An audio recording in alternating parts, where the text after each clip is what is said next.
आप सभी का स्वागत है MS एजुकेट यूट्यूब चैनल पर।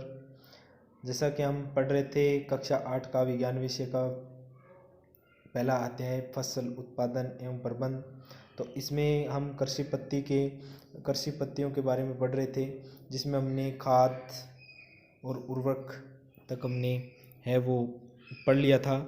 उसके बाद हम अगला बिंदु जो करते हैं तो देखते हैं कि जो कृषि पत्ती है उसमें मिट्टी तैयार करना, बुआई, उसके बाद खाद एवं उर्वरक डालना, तो उसका जो अगला क्रियाकलाप है वो है सिंचाई। तो जिसके बारे में हम आज विस्तृत से पढ़ेंगे। तो सबसे पहले हम पढ़ रहे हैं सिंचाई।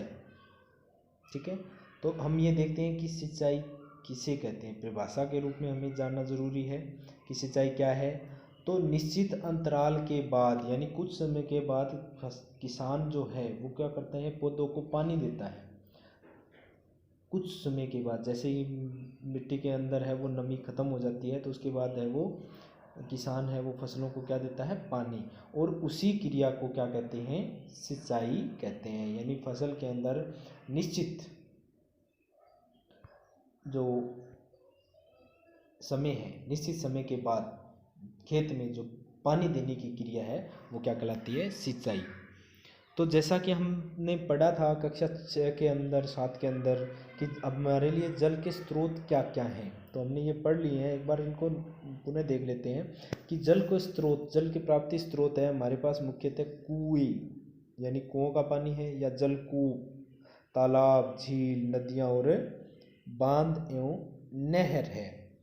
तो जल के मुख्य स्रोत ये हैं। और इनमें यदि हम बात करें सिंचाई की, तो मुख्यतः सिंचाई की जो विधियां हैं वो नहर एवं कुओं द्वारा है।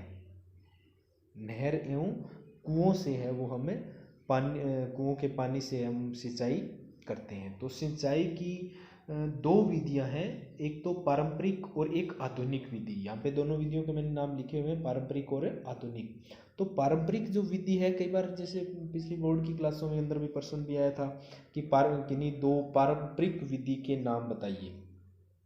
या ऐसे भी पूछ सकते हैं कि आपके पास ऑब्जेक्टिव टाइप 4 उत्तर दे दें और उसमें से कह दे कि निम्न में से कौन सी विधि है वो पारंपरिक नहीं है। या ऐसे भी पूछ सकते हैं कि कौन सी विधि पारंपरिक है।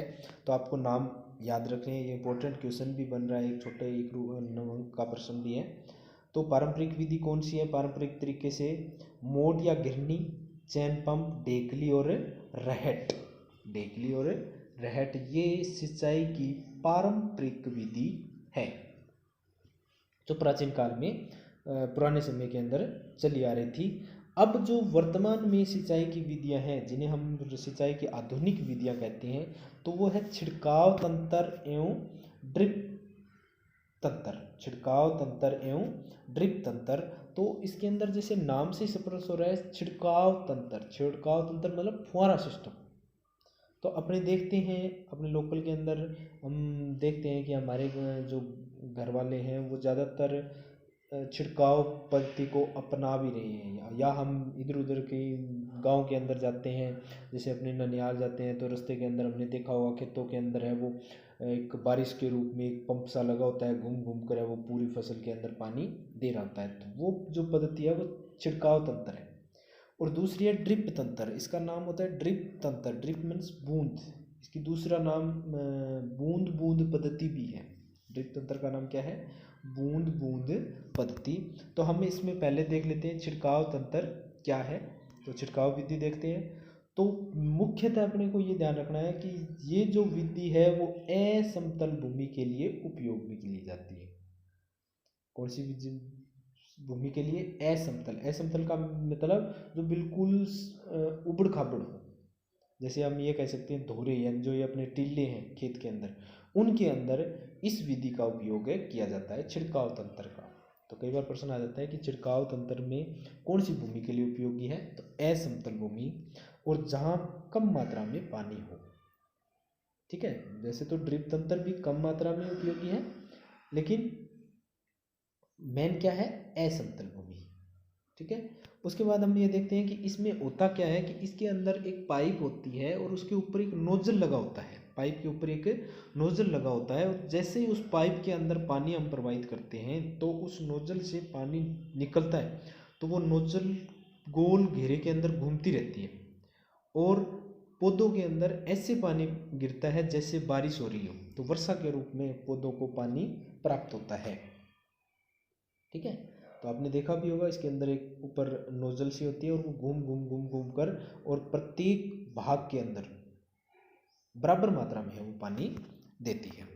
तो ये किस फसल के लिए उपयोगी है, तो ये कॉफ़ी की खेत, छिड़काव, लोन, छिड़काव जो है लोन, कॉफ़ी की खेती एवं अन्य फसल मैंने यहाँ नाम लिखा है फसल, तो जैसे अपने चने की फसल है, गेहूँ की फसल है, सरसम है, ग्वार है, तो अपने जो फसल बोते हैं उनके लिए ये क्या है, लाभदायक है असमतल भूमि के अंदर, तो फसलों के अंदर। दूसरी विधि हम देखते हैं ड्रिप तंत्र या बूंद बूंद पद्धति।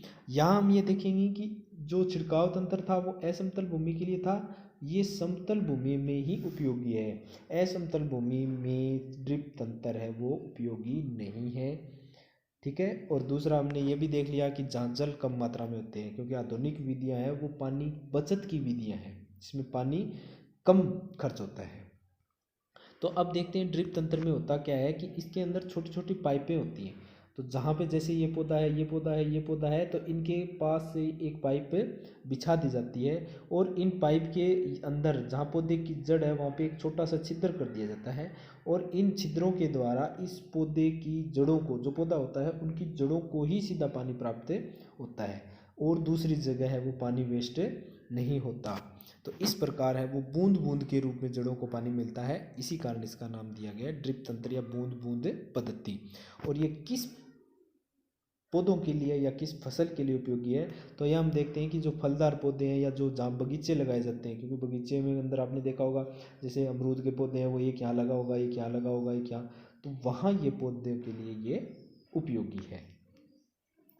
ठीक है, या जहाँ पे वृक्ष लगाए होते हैं, जैसे कई बार स्कूलों के अंदर और आपने देखा होगा एक वृक्ष यहाँ लगा दिया, एक यहाँ लगा दिया, एक यहाँ लगा दिया, तो वहाँ जैसे अगर हम नालियाँ बनाएंगे तो नालियों के अंदर ऐसे पानी बहकर जाएगा, इससे तो अपेक्षा एक ही पाइप बिछा दी जाए इसके, और जहाँ इसकी जड़ हो वहाँ पे में इसका एक छोटा सा छिद्र करते हैं और उस जड़ को वो पानी प्राप्त होता रहे।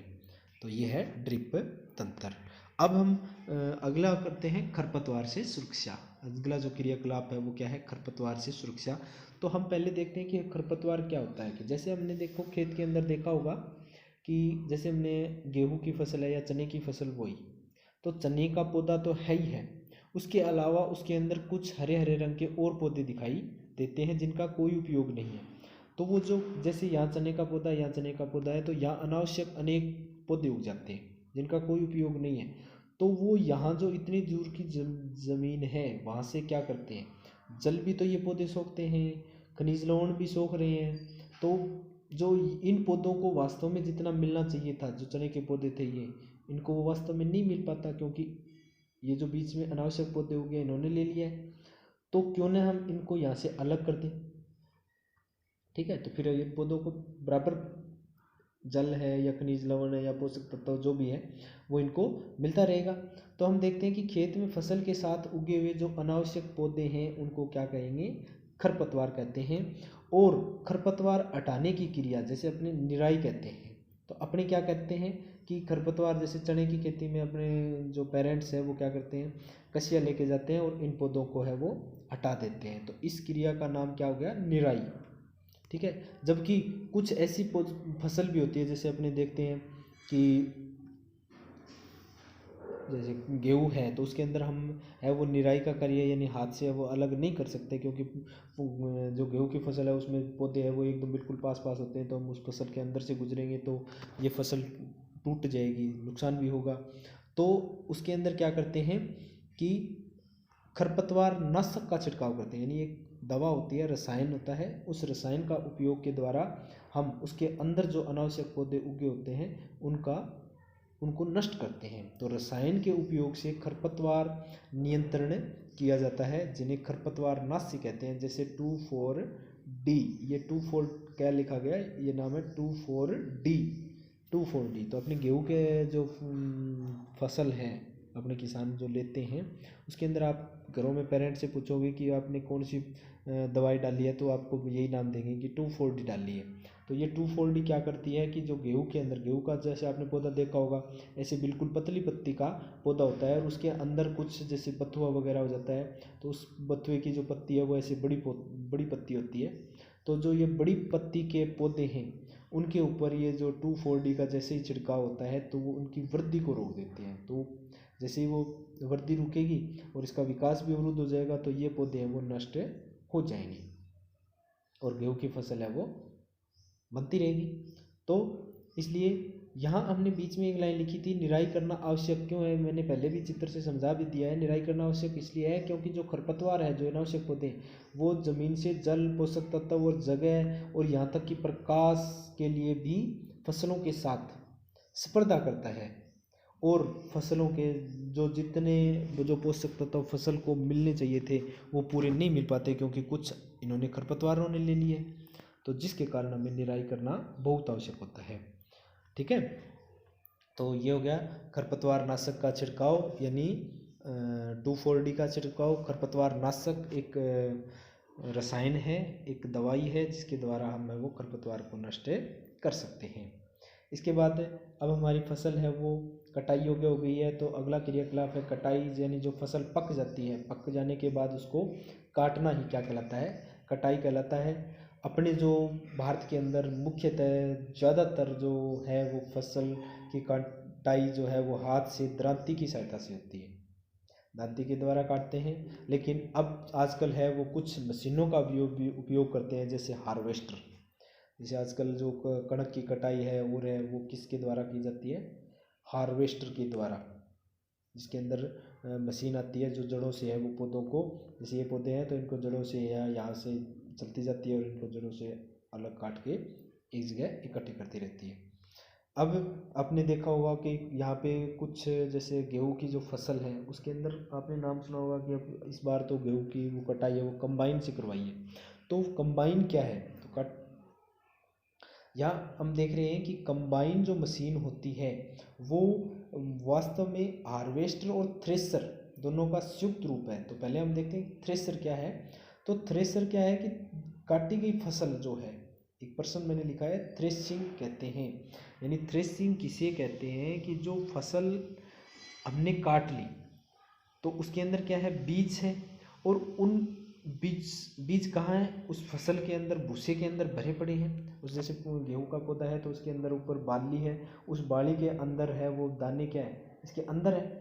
तो जो फसल है उन भूसे से अलग करना, जो फसल है के बीज है उनको भूसे से अलग करना ही क्या कहलाता है, थ्रेसिंग कहलाता है। तो कई बार प्रश्न आता है छोटा थ्रेसिंग किसे कहते हैं, तो अनाज को, बीजों को फसल से अलग करना है, सॉरी भूसे से अलग करना क्या कहलाता है, थ्रेसिंग कहलाता है। तो जो कंबाइन मशीन है उसमें हार्वेस्टर यानी काटने की क्रिया और थ्रेसिंग यानी अनाज के बीजों को भूसे से अलग करने की दोनों क्रिया साथ साथ चलती है। ठीक है, तो आजकल जो गेहूं की फसल की कटाई है वो कई बार प्रश्न आ जाता है किस विधि से की जाती है, तो कंबाइन मशीनों के द्वारा की जाती है, जिसमें किस किस का रूप है कंबाइन मशीन, हार्वेस्टर और थ्रेसिंग है, दोनों का है वो संयुक्त रूप है। उसके बाद अंतिम जो चरण है फसल जो कृषि पद्धति का वो है भंडारण। भंडारण की जैसे हमने फसल पक गई, हमने काट भी लिया और थ्रेसिंग विधि से हमने दानों को अलग भी कर लिया, लेकिन अब जो अलग किए गए दाने हैं यानी जो फसल के बीज हैं उनमें कुछ नमी भी है, या हम ये कह सकते हैं कि उनके अंदर जैसे हम घरों के अंदर रखते हैं तो कुछ कीट, चूहे या सूक्ष्म जीव हो सकते हैं उसके अंदर पैदा हो जाए या उनको नष्ट कर दे, तो उनसे सुरक्षित रखना ही भंडारण कहलाता है, उनसे सुरक्षित रखना ही भंडारण कहलाता है। तो जैसे यहाँ मैंने पहला पॉइंट दिखाया नमी, तो नमी को दूर करने के लिए तो हम ये कर देते हैं कि जैसे फसल निकाल के लाए 1-2 दिन के लिए धूप में रख देते हैं और उसके बाद है वो हम उनको टंकियों के अंदर या थैलों के अंदर है वो पैक कर लेते हैं। लेकिन जैसे थैलों के अंदर डाला तो चूहों की समस्या हो गई, चूहे वो थैले को काट देते हैं और अनाजों को नुकसान कर देते हैं। उसके अंदर कुछ में जैसे इल्ली या खपरिया जिसको हम बोलते हैं वो भी गिर जाता है, तो ये सूक्ष्म जीव है वो उसको नष्ट कर देते हैं। तो इसके लिए क्या करते हैं कि अपने घरों के अंदर तो टंकियों के अंदर रखते हैं, जबकि बड़े जो फैक्ट्रियाँ होती है, जैसे हमने गेहूँ की फसल, हमने 5 कुंटल जो गेहूँ है वो हमारे खाने के लिए रख दी, जबकि हमारे पास हुई थी 30 कुंटल, 25 कुंटल हमने बेच दी, वो मंडी के अंदर चली गई। तो मंडी के अंदर सभी फसलें वो आ गई सभी किसानों की। अब वहाँ पर जो बड़े पैमाने पर जो भंडारण है उनका, वो कहाँ, साइलो या भंडार गृहों में किया जाता है। तो मंडियों के अंदर क्या होते हैं, साइलो या भंडार गृह होते हैं, वहाँ पे इन बीजों को सुरक्षित रखा जाता है। तो अभी मैंने बात की कि नमी तो हमने दूर कर ली, अब जो सूक्ष्म जीव है उनको कैसे, तो उनको नष्ट करने के लिए घरों के अंदर हम क्या करते हैं, नीम की पत्तियां डालते हैं ताकि सूक्ष्म जीव वो नष्ट हो जाए और हमारी जो बीज है या जो फसल है, जो फसल के दाने हैं वो नष्ट खराब न हो। ठीक है, तो नीम की सूखी पत्तियाँ, कुछ लोग हैं वो जैसे माचिस की तिलियाँ वगैरह डाल के भी वो फसल को, जो बीजों को सूक्ष्म जीवों से वो सुरक्षित करते हैं।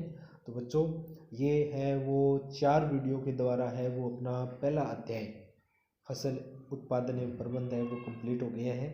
तो मैं आशा करता हूँ कि इन वीडियो के द्वारा आप जो अभ्यास पुस्तिका के जो प्रश्न उत्तर हैं उनको आप करोगे, क्योंकि मैंने जो ये पॉइंट जो लिखे थे वो उसी हिसाब से लिखे हैं ताकि आपको जो इन प्रश्नों के उत्तर लिखने में है वो दिक्कतें न आए। तो आप है वो दोबारा से है इनको जो वीडियो है वो देखकर इनकी जो स्लाइडें हैं उनको रोक कर है वो उन प्रश्नों के उत्तर यहाँ पे लिखोगे। धन्यवाद।